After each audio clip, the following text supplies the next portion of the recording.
Hi, everybody.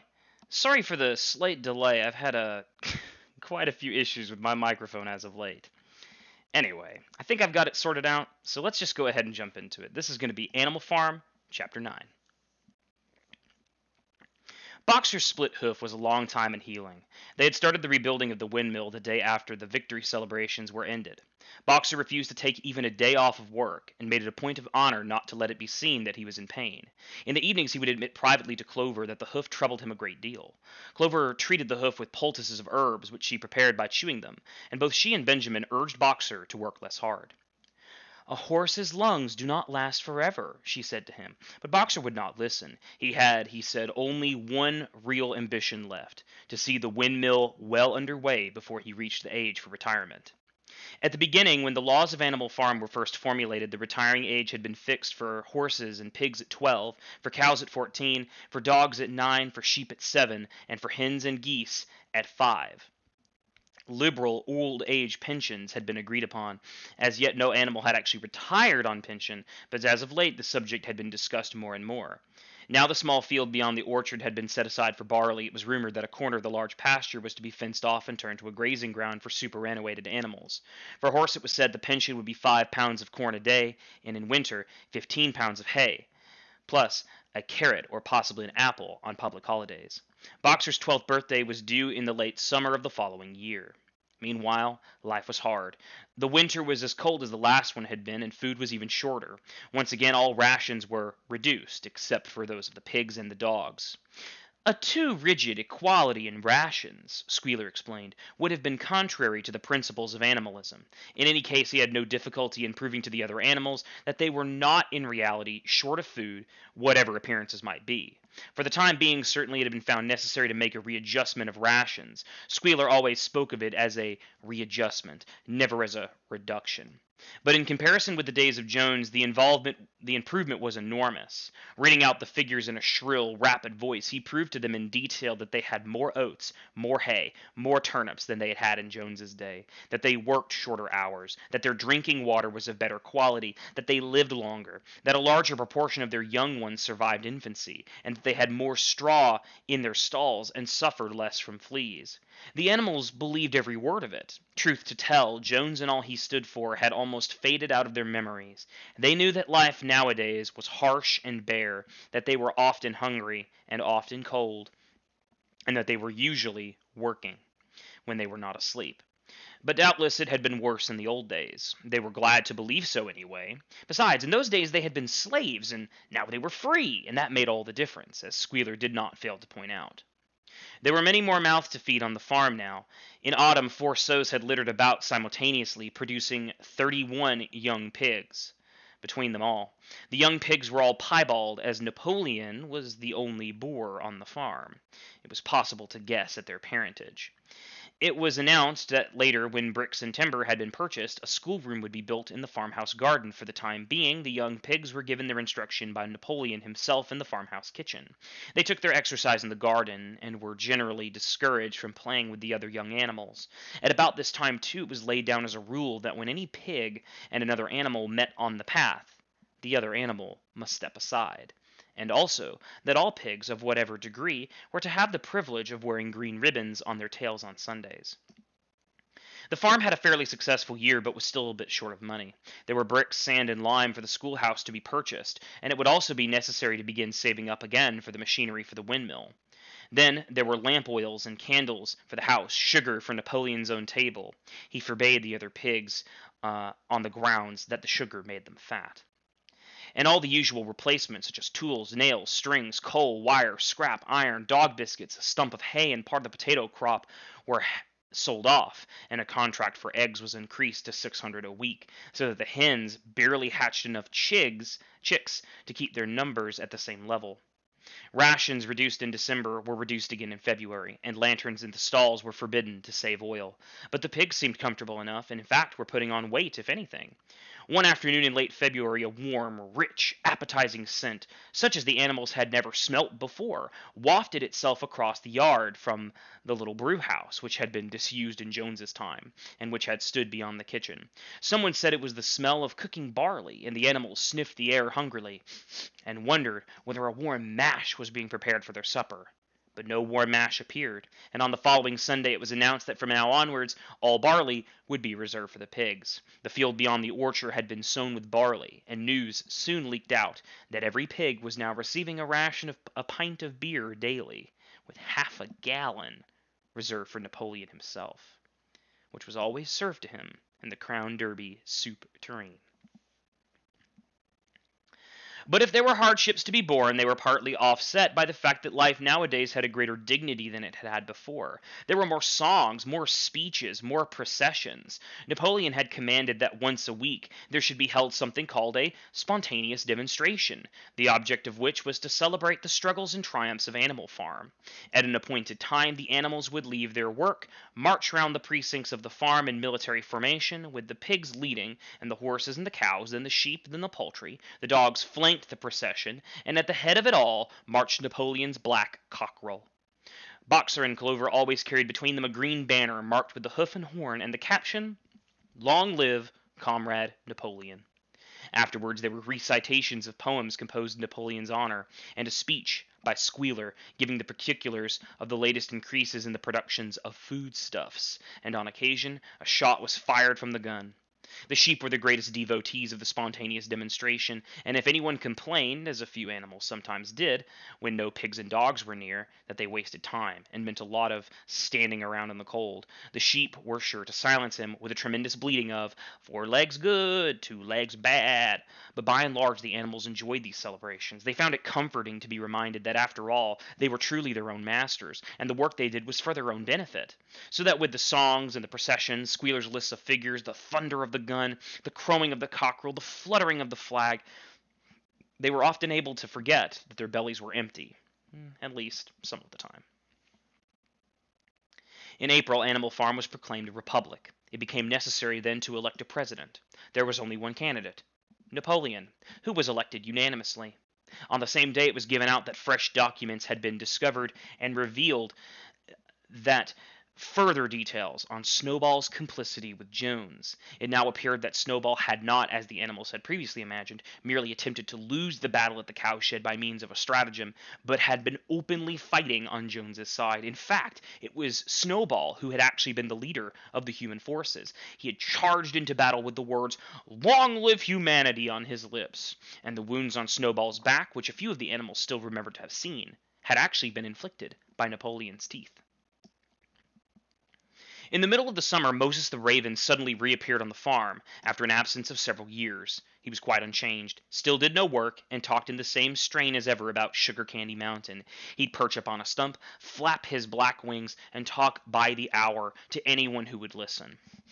"Up there, comrades," he would say, solemnly pointing to the sky with his large beak. "Up there, just on the other side of that dark cloud you can see, there it lies, Sugar Candy Mountain, that happy country where we poor animals shall rest forever from our labors." He even claimed to have been there on one of his higher flights, and to have seen the everlasting fields of clover, the linseed cake, the lump sugar growing on the hedges. Many of the animals believed him. Their lives now, they reasoned, were hungry and laborious. Was it not right that a better world should exist somewhere else? A thing that was difficult to determine was the attitude of the pigs towards Moses. They all declared contemptuously that his stories about Sugar Candy Mountain were lies.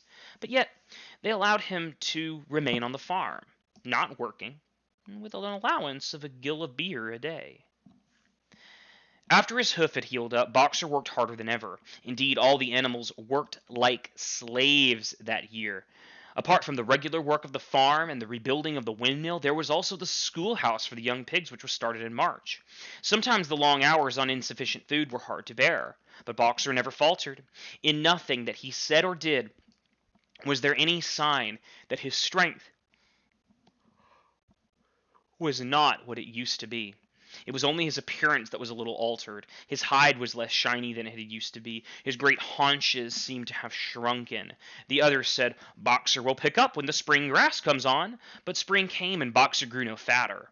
Sometimes on the slope leading up to the top of the quarry, when he braced his muscles against the weight of some vast boulder, it seemed that nothing kept him on his feet except the will to continue, and at such times that his lips were seen to form the words, "I will work harder," he had no voice left.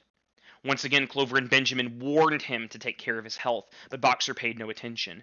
His 12th birthday was approaching. He did not care what happened, so long as a good store of stone was accumulated before he went on pension. But late one evening, in the summer, a sudden rumor ran round the farm that something had happened to Boxer. He had gone out to drag a load of stone down to the windmill, and sure enough, the rumor was true. A few minutes later, 2 pigeons came racing in with the news. "Boxer has fallen! He's laying on his side and can't get up!" About half the animals on the farm rushed out to the knoll where the windmill stood, and there lay Boxer, between the shafts of the cart, his neck stretched out, unable to raise even his head. His eyes were glazed, his sides were matted with sweat, and a thin stream of blood had trickled out of his mouth. Clover dropped to her knees at his side. "Boxer!" she cried. "How are you?" "It's my lung," Boxer said in a weak voice. "It does not matter. I think you'll be able to finish the windmill without me. There's a pretty good store of stone accumulated. I had only a month to go in any case. To tell you the truth, I'd been looking forward to my retirement. And perhaps as Benjamin is growing old too, they'll let him retire at the same time and be a companion to me." "We must get help at once," said Clover. "Run, somebody, and tell Squealer what has happened." All the other animals raced back to the farmhouse to give Squealer the news. Only Clover remained, and Benjamin, who lay down at Boxer's side without speaking, kept the flies off him with his long tail. After about a quarter of an hour, Squealer appeared, full of sympathy and concern. He said that Comrade Napoleon had learned with the very deepest distress of this misfortune to one of the most loyal workers on the farm, and was already making arrangements to send Boxer to be treated at the hospital in Wildington. Now the animals felt a little uneasy at this. Except for Molly and Snowball, no other animal had ever left the farm. They did not like to think of their sick comrade in the hands of human beings. However, Squealer easily convinced them that the veterinary surgeon in Wildington could treat Boxer's case more satisfactorily than could be done on the farm, and about a half an hour later, when Boxer had somewhat recovered, he was with great difficulty getting on his feet, and managed to limp back to his stall where Clover and Benjamin prepared a good bed of straw for him. For the next 2 days Boxer remained in his stall. The pigs had sent out a large bottle of pink medicine, which they found in the medicine chest in the bathroom, and Clover administered it to Boxer twice a day after meals.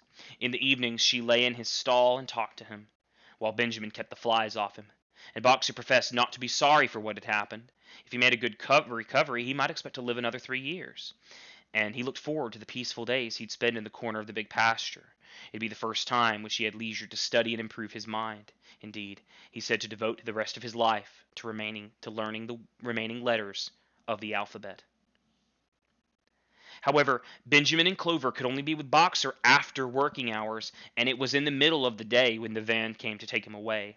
The animals were all at work weeding turnips under the supervision of a pig, and they were astonished to see Benjamin come galloping from the direction of the farm buildings, braying at the top of his voice. It was the first time they had ever seen Benjamin excited. Indeed, it was the first time they had ever seen him gallop. "Quick, quick!" he shouted. "Come at once! They're taking Boxer away!" Without waiting for orders from the pig, the animals broke off and raced back to the farm buildings. Sure enough, there in the yard was a large closed van, drawn by 2 horses, with lettering on its side, and a sly-looking man in a low-crowned bowler hat sitting on the driver's seat, and Boxer's stall was empty.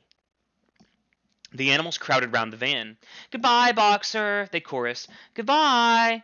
"Fools! Fools!" shouted Benjamin, prancing round them, stamping the earth with his small hooves. "Fools! Do you not see what's written on the side of that van?" That gave the animals pause, and there was a hush. Muriel began to spell out the words, but Benjamin pushed her aside, and in the midst of the deadly silence he read, "Alfred Simmons, Horse slaughterer and glue boiler Wilmington, dealer in hides and bone, meal, kennels supplied. Do you not understand what that means? They're taking Boxer to the knackers! A cry of horror burst from all the animals, and at this moment the man on the box whipped up his horses and the van moved out of the yard at a small trot. All the animals followed, crying at the tops of their voices. Clover forced her way to the front. The van began to gather speed. Clover tried to stir her stout limbs to a gallop and achieved a canter. "Boxer!" she cried.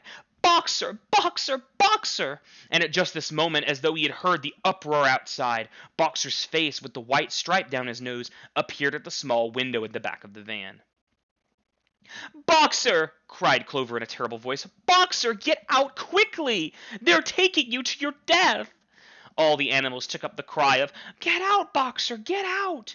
But the van was already gathering speed and drawing away from them. It was uncertain whether Boxer had understood what Clover had said, but a moment later his face disappeared from the window.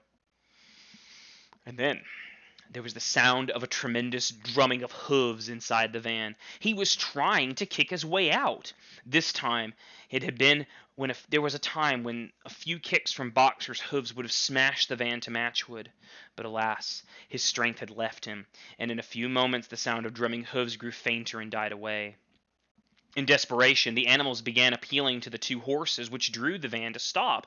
"Comrades, comrades!" they shouted. "Don't take your own brother to his death!" But the stupid brutes, too ignorant to realize what was happening, merely set back their ears and quickened their pace. Boxer's face did not reappear at the window. Too late. Someone thought of racing ahead and shutting the 5-barred gate, but in another moment the van was through it and rapidly disappearing down the road. Boxer was never seen again. And so 3 days later it was announced that he had died in the hospital at Wilmington. In spite of receiving every attention a horse could have, Squealer came to announce the news to the others. He said that he had been present during Boxer's last hours.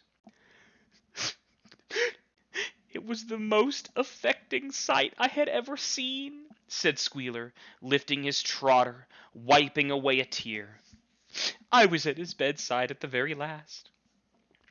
At the end, almost too weak to speak, he whispered in my ear that his soul's sorrow was to pass on before the windmill was finished.